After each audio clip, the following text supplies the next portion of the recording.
Obviously, the Brett Kavanaugh sexual abuse allegation has continued to dominate news coverage all across the political spectrum.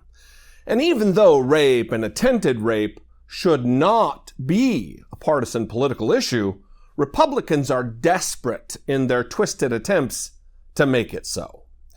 On the one hand, you have people who believe Supreme Court Justice nominee Brett Kavanaugh's accuser, Professor Christine Ford, should be heard in a fair hearing and in a safe environment.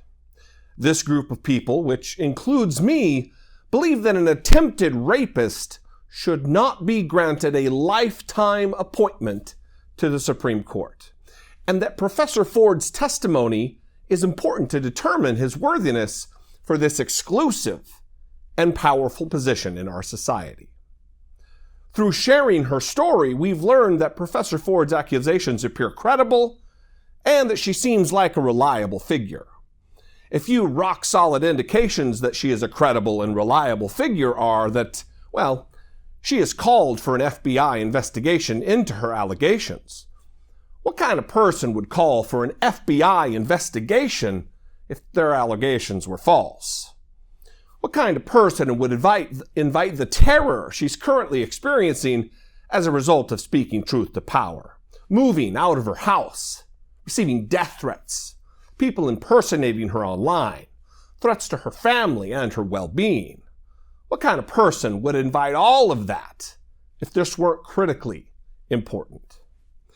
Despite these logical, reasonable questions, we have conservatives grasping at straws, going to insane lengths to preemptively, without any evidence, defend Brett Kavanaugh and advocate a vote on his nomination as soon as possible to confirm him.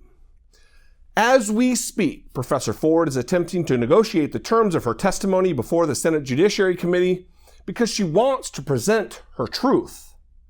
But at that same moment, when millions of Americans want to hear her testimony, conservatives have already indicted her as a liar and a Democratic operative and defended Brett Kavanaugh as, well, as a great guy who shouldn't have his life ruined because of something he did when he was 17.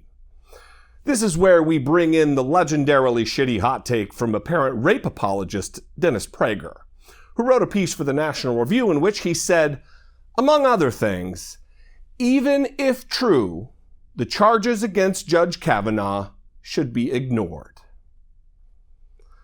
He also wrote this little ditty telegraphing to the world his almost unparalleled lack of concern or understanding about women, what they go through, and their experiences with sexual assault.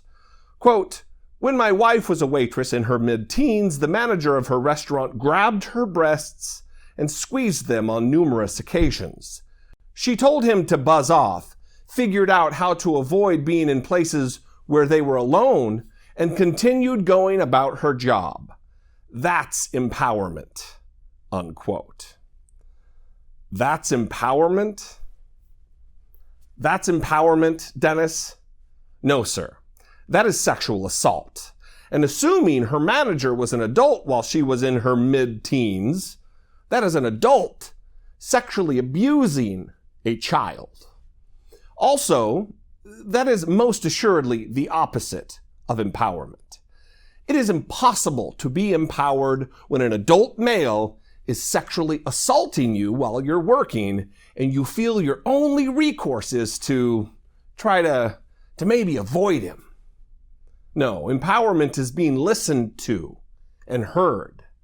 Telling your story and having men, especially your husband, and I'm looking at you, Dennis Prager, tell you that the trauma you endured shouldn't have happened. You shouldn't have to simply keep your head down or tell somebody to buzz off. No.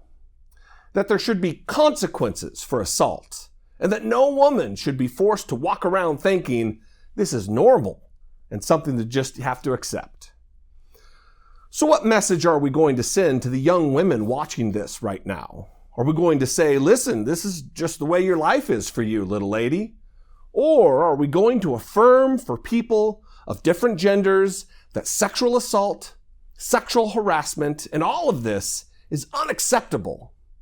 And that if you perpetrate these crimes, you will not be rewarded with positions of power in our society. And if you have those positions of power, they will be stripped away from you. So listen up. I have two different messages to Republicans. One for the really stupid ones, and then one for the slightly smarter ones. For the stupid ones, I will talk slowly.